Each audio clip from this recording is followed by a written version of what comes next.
Baiklah, Bon FM, suara pesisir anda 9.30 minit pagi seperti dijanjikan. Kita dalam slot Roger Labuan FM. Pagi ini bagi mengetahui situasi terkini COVID-19 di Labuan. Dan seperti biasa juga, saya bersama dengan Dr. Ismuni bin Bohari, Pengarah Kesihatan Negeri Wilayah Persekutuan Labuan yang sudah pun berada di talian. Hello, Assalamualaikum Doktor. Waalaikumsalam, Syema. Iya, jadi seperti biasa pagi ni sekali lagi kita berkongsikan makluman kepada rakan-rakan pendengar kita berkenaan dengan situasi terkini COVID-19 di Labuan. Dan kalau semalam 3 kes positif dicatatkan dan mungkin sebagai perincian awal seperti biasa, doktor boleh jelaskan dengan terperinci situasi COVID-19 di Labuan. Silakan doktor. Okey, terima kasih Syema. Saya mulakan dengan Assalamualaikum warahmatullahi wabarakatuh. Salam sejahtera dan selamat pagi pada semua warga Labuan yang saya hormati. Jadi, di mana hari-hari yang sebelum ini, pagi ini saya sekali lagi ingin berkongsi bersama dengan warga Labuan berkenaan status terkini COVID-19 sehingga pagi ini di Labuan ini. Saya mulakan dengan seperti mana yang telah dimaklumkan, yang telah diumumkan oleh Yang Berbahagia Tan Sri Datuk Sri Ketua Pengarah semalam. Semalam kita mencatatkan 3 lagi kes baru, menjadikan total kes keseluruhan yang kita ada di Labuan ini adalah 1,460 kes, yang mana 27 kes adalah kes yang dicatatkan daripada Januari hingga September, dan 1,433 kes adalah kes yang kita catatkan selepas pasca pilihan raya, iaitu lebih kurang dalam 77 hari yang lalu. Kalau kita menyorot kepada kes-kes yang ada semalam, iaitu 3 kes. Kes yang pertama adalah kes warga asing yang merupakan warga Filipina yang masuk ke Labuan untuk tujuan sign on proses perkapalan. Di mana seperti mana yang kita maklumkan, kita masih lagi mengamalkan SOP yang agak ketat, di mana semua yang ingin menjalankan proses sign on perlu menjalani ujian COVID-19 dahulu untuk pengesahan. Dan semalam salah seorang daripada mereka ini telah disahkan positif dan dirawat di Hospital Lawan. Kes yang kedua adalah merupakan juga warga asing, iaitu warga India yang membuat saringan untuk pekerja asing, di mana beliau telah pun disahkan positif semalam. Dan yang ketiga adalah melibatkan kes kontak rapat, yang melibatkan kontak rapat kepada kes-kes yang terdahulu. Walaupun semalam kita ada hanya 3 kes, tetapi 3 kes semalam itu tidak menjanjikan apa-apa disebabkan hari ini kemungkinan kita akan menerima kes yang agak banyak disebabkan oleh beberapa sampel, terutama untuk kluster hujung pasir akan dianaliskan pada pagi ini, dan kita akan melihat sama ada pengesahan itu akan dijalankan.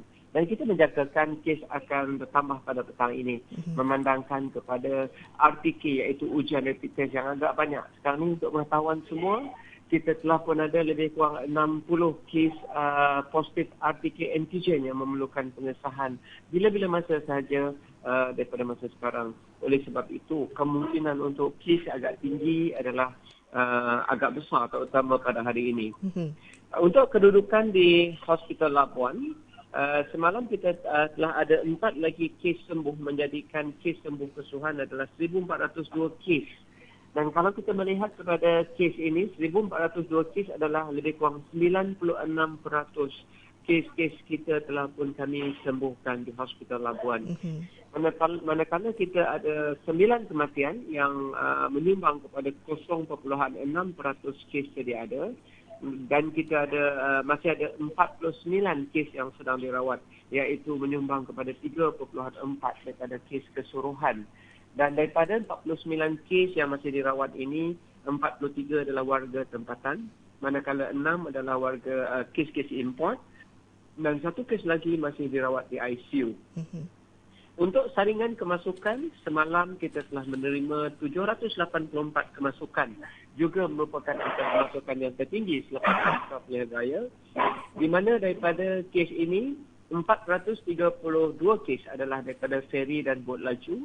Manakala 160 kes pula adalah melalui proses sign on and sign off yang melibatkan 8 kapal. Dan di airport kita menerima 183 kes semalam. Untuk ujian pengesahan COVID sehingga ini, iaitu bermula daripada Januari tahun ini, kita telah pun mengambil 56,159 ujian COVID.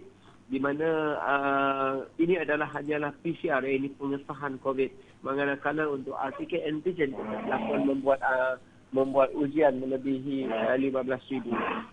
Dan untuk pengesahan ini kita masih ada lebih kurang 600 sampel untuk menunggu keputusan di dua lab di Kuala Lumpur, iaitu IMR, Institute Research, dan juga di Makmal Kesihatan Awam Kebangsaan. Jadi untuk kluster pula, kita ada 5 kluster, iaitu kluster Hujung Pasir. Untuk kluster Hujung Pasir yang telah disahkan positif adalah 18 yang telah dikonfirm, 18 kes. Manakala yang untuk telah pun positif RTK positif, RTK antibody positif melebihi 20 yang menunggu untuk pengesahan, dan jumlah keseluruhan yang telah disaring di kluster Hujung Pasir ini adalah seramai 511 kes telah pun disaring. Untuk Sky Chocolate kekal 54 kes, dan kita telah pun tidak ada kes beberapa hari, dan kita masih memantau untuk melengkapkan 28 hari sebelum kita boleh menutup kluster ini. Manakala kluster Saguking juga hari ketiga kita tidak mencatatkan apa-apa kes, masih kekal 413 kes. Manakala bagi kluster Titian kita masih lagi kekal 79 kes, dan kluster Tenaga kekal 121 kes. Sama juga kita tengah memantau dengan ketat untuk memastikan tidak ada kes-kes tambahan, dan sekiranya tidak ada kes tambahan selepas 28 hari kita mungkin boleh mencadangkan untuk penutupan kluster ini. Itu untuk kedudukan pagi ini, Syima. Ya, dan terima kasih atas perincian yang diberikan oleh doktor sebentar tadi tentang situasi semasa COVID-19. Dan seperti yang kita ketahui doktor, Menteri Kanan Keselamatan Datuk Seri Ismail Sabri Yaakob telah mengumumkan ujian saringan terhadap pekerja asing di Labuan bermula 16 Disember semalam. Jadi kita nak tahu bagaimana dengan warga asing yang diwajibkan untuk menjalani ujian saringan bermula semalam ini, walaupun ianya dilaksanakan di klinik swasta, namun adakah ianya dipantau oleh JKN sendiri? Okey, terima kasih Syima untuk makluman warga Labuan. Sememangnya lah apa-apa ujian yang melibatkan COVID-19 akan dipantau dengan penuh oleh pihak kami. Disebabkan sekiranya ujian ini dibuat dan orang-orang ini positif, maknanya kapasiti yang ada di Labuan ini dan sekitarnya adalah di Hospital Labuan. Dan sekiranya mereka ini positif, rawatan akan dilakukan di Hospital Labuan itu sendiri. Oleh sebab itu, penyelarasan adalah sangat penting untuk memastikan mereka ini disaring sepenuhnya. Objektif kita adalah untuk memastikan mereka-mereka ini disaring sepenuhnya, dan dalam masa yang sama penyaringan ini dilakukan dengan teliti dan sistematik supaya sekiranya ada yang positif, maknanya kita telah pun menyediakan tempat yang cukup untuk memastikan mereka ini dirawat dan dikarantin sepenuhnya. Dan untuk makluman semua warga Labuan, pihak kami telah pun berbincang dengan pihak Pekeso untuk dan juga klinik-klinik swasta yang terlibat untuk memastikan perancangan dijalankan dengan teliti. Semalam baru melibatkan perancangan, dan insya-Allah dalam masa 2-3 hari lagi insya-Allah Pekeso akan menjalankan sepenuhnya ujian ini bersama dengan klinik swasta dengan dipantau oleh pihak kami sendiri. Jadi untuk pengetahuan warga Labuan juga, Pekeso akan menjalankan ujian kepada syarikat-syarikat yang berdaftar di bawah Pekeso, iaitu saya dimaklumkan lebih kurang dalam 1,000 lebih yang akan disaring. Manakala untuk yang selebihnya akan di bawah Jabatan Tenaga Sumber untuk memastikan supaya semua warga asing yang memberi perkhidmatan di Labuan ini kita saring sepenuhnya. Baik, dan sebelum kita ke penghujungnya, mungkin sekali lagi pesanan dan juga nasihat doktor kepada warga Labuan untuk sama-sama kita memutuskan rantaian COVID-19. Okey, terima kasih Syima. Sekali lagi sebelum saya mengakhiri sesi pada pagi ini, saya ingin berkongsikan pada warga Labuan beberapa analisa yang telah kami jalankan, termasuk beberapa pertanyaan-pertanyaan yang diajukan kepada pihak kami berkaitan dengan pengurusan COVID-19. Perkara pertama, kami menerima terlampau banyak permohonan untuk pengecualian kuarantin, pengecualian ujian COVID, pengecualian untuk saringan daripada pelbagai pihak, daripada pelbagai sudut untuk memohon untuk pengecualian ini. Jadi sebenarnya permohonan pengecualian ini sangat membahayakan kerana kita masih di dalam labuan itu sendiri. Di dalam labuan itu sendiri masih terlampau banyak kes-kes COVID itu sendiri, dan kemasukan ke labuan yang melibatkan kes-kes COVID juga terlampau tinggi.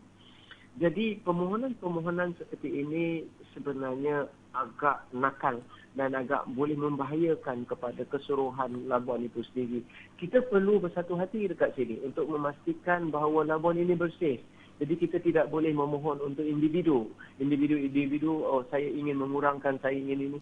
Itu adalah amat tidak menyumbang kepada kawalan COVID-19 di Labuan. Sebab sekiranya ada perkara-perkara ini berlaku, dia akan merosak keseluruhan kepada program-program kawalan-kawalan yang telah dirangka. Dan untuk pengetahuan semua, kita satu ketika pernah sehingga 500 kes satu hari, iaitu sesuatu keadaan yang sangat membimbangkan. Dan keadaan sekarang ini kita hanya lebih kurang dalam 40-50 kes satu hari. Dan kami tengah berusaha sedaya mungkin untuk mengurangkan kes ini sehingga kurang daripada 20 kes, kurang daripada 10 kes untuk setiap hari, dan untuk memastikan kes-kes kita kembali ke hijau. Tapi sekiranya tanpa bantuan, malah mendapat pressure yang keterlaluan. Dan untuk mengetahui semua, kakikan kami di Jabatan Kesihatan masih lagi tidak bercuti sehingga 1 tahun kami masih lagi membekukan cuti semata-mata memberi tumpuan kepada COVID. Dan sekiranya perkara berurusan macam ini, besar kemungkinan kaki tangan kami juga manusia biasa yang juga mempunyai keluarga dan juga ada perasaan letih. Oleh sebab itu kami sangat risau sekiranya keletihan ini disebabkan oleh kes-kes yang tidak terkawal dan individu yang tidak mengikut SOP ini, dia akan memburukkan keadaan sekiranya tidak terkawal.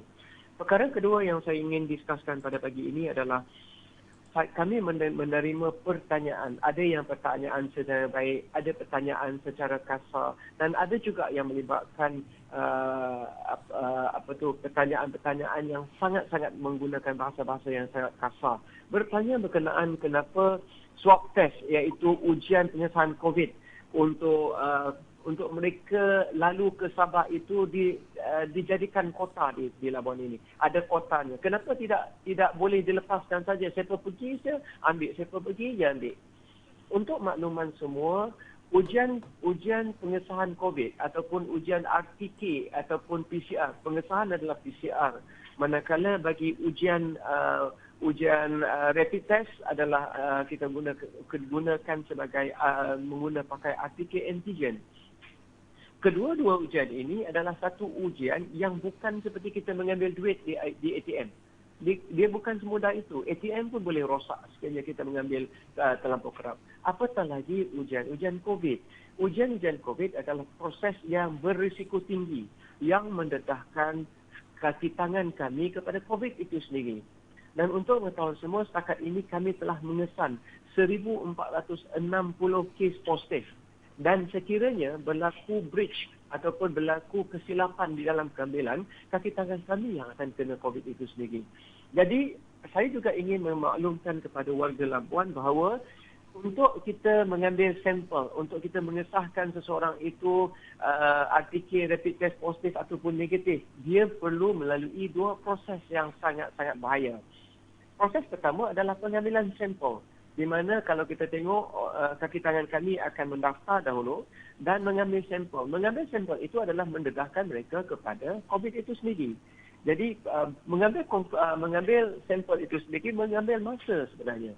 Mengambil masa yang sekurang-kurangnya satu kes itu mengambil masa 5 ke 15 minit untuk pengambilan sampel. Itu tidak termasuk kita ingin membuat pendaftaran ataupun membuat persiapan untuk pengambilan itu sendiri. Dan selepas sampel diambil, sampel tersebut perlu dihantar ke makmal. Untuk pengetahuan semua, makmal yang memproses RTK antigen sekarang ini adalah di Hospital Labuan dan Klinik Kesihatan Membidai. Dan tugasan mereka bukan setakat untuk COVID sahaja. Di Hospital Labuan kita ramai pesakit. kita ada lebih kurang dalam 49 pesakit COVID, 69 pesakit yang probable COVID, dan kita ada lebih kurang dalam 70 pesakit-pesakit lain. Dan setiap hari mereka ini akan menjalankan beribu-ribu ujian untuk pesakit-pesakit di hospital. Sama juga di klinik kesihatan.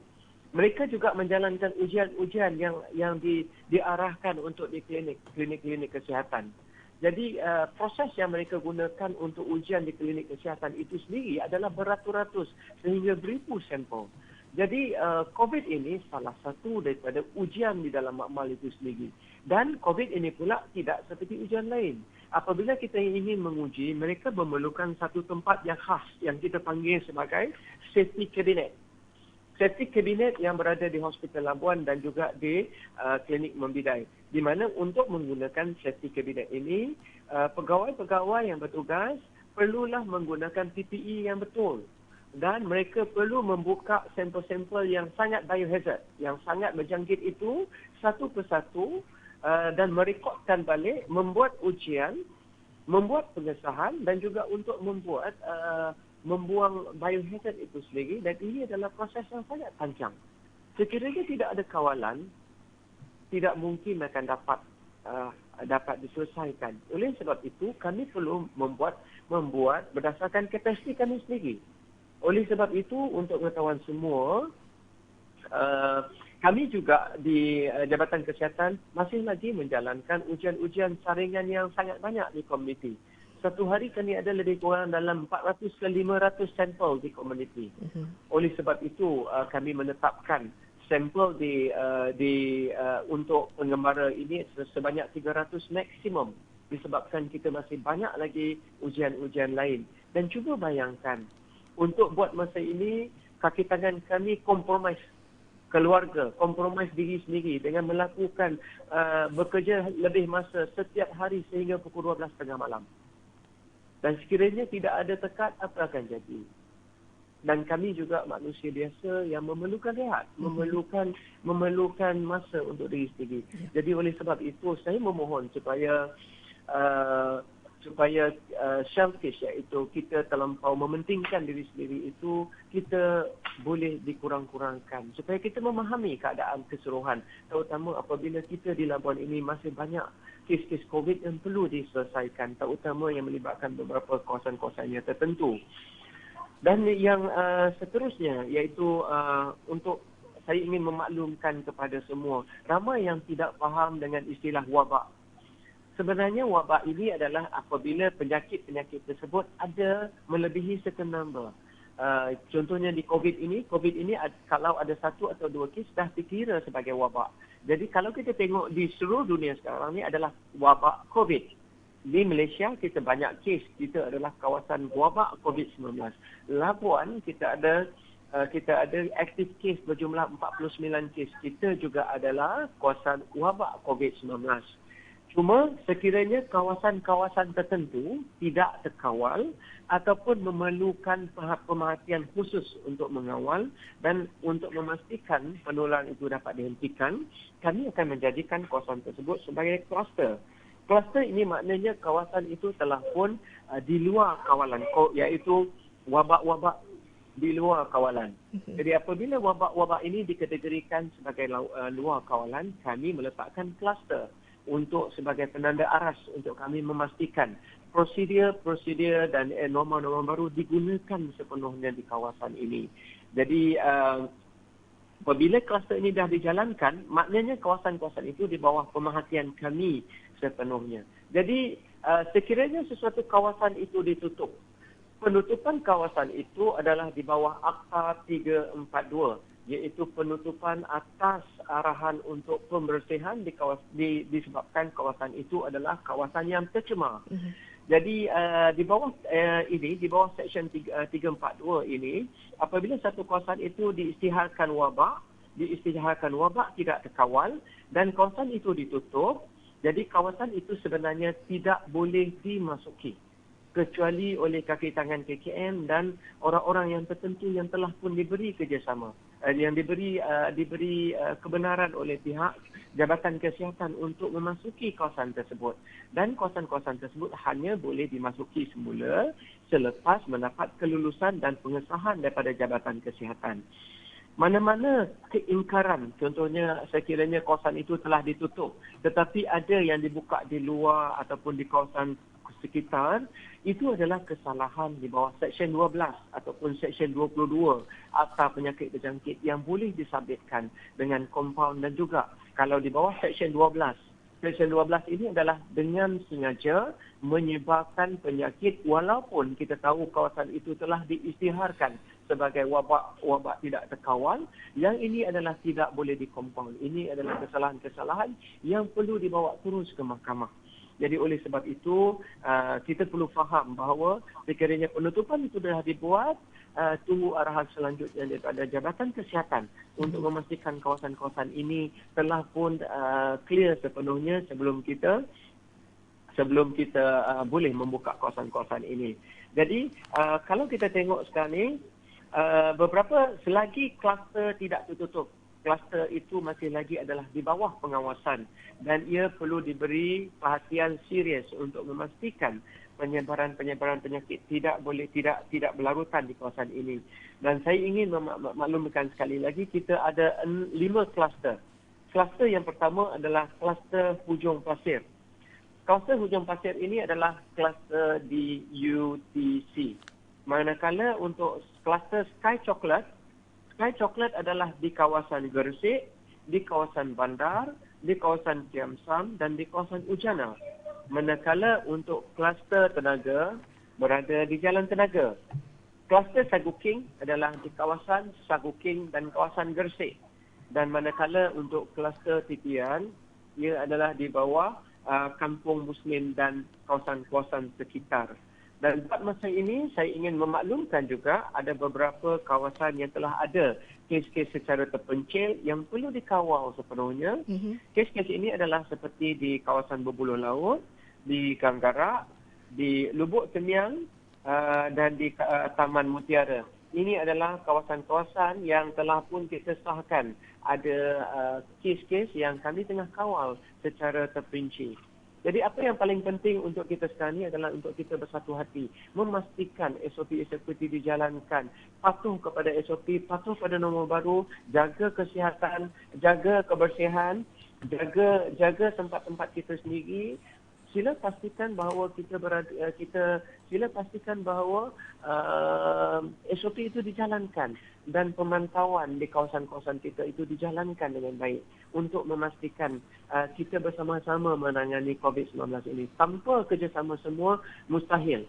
Sebab sekarang ini kalau kita tengok kes di Labuan ini sangat fluctuating, iaitu berubah-ubah. Semalam ada 3. Hari ini mungkin mencecah 20 lagi disebabkan oleh ketidakpatuhan kita sendiri. Jadi kami di pihak Jabatan Kesihatan ingin menyeru kepada warga Labuan untuk kita sama-sama menyayangi Labuan ini. Cara kita menyayangi Labuan adalah dengan memastikan kita sebahagian daripada Labuan ini. Kita menjaga Labuan ini, kita ikut SOP, kita ikut norma-norma baru dan kita patuh dengan arahan. Dan kita sama-sama berdoa untuk menjadikan Labuan ini hijau semula seperti satu ketika dahulu. Jadi Syima, saya rasa itu saja daripada saya pagi ini. Saya ingin mengucapkan terima kasih kepada RTM dan juga seluruh warga Labuan. Semoga kita sama-sama dijauhkan daripada musibah COVID ini, insya-Allah. Saya sudahi dengan Assalamualaikum dan selamat pagi sekali lagi. Waalaikumsalam warahmatullahi. Demikian tadi kita baru saja bersama dengan Dr. Ismuni Bohari, Pengarah Kesihatan Negeri Wilayah Persekutuan Labuan yang telah pun memperincikan tentang situasi terkini COVID-19 di Labuan ini. Jadi kita terus mengharapkan sekali lagi seluruh masyarakat di Labuan ini berilah kerjasama, terus bertanggungjawab, sama-sama mengikut SOP yang telah pun ditetapkan, norma baharu agar kita dapat mengekang penularan COVID-19 di wilayah Persekutuan Labuan ini. Seperti yang doktor katakan tadi, kes di Labuan ini berubah-ubah akibat ketidakpatuhan masyarakat tentang SOP dan juga norma baharu. Jadi teruskan kesetiaan anda bersama kami di Labuan FM, suara pesisir anda.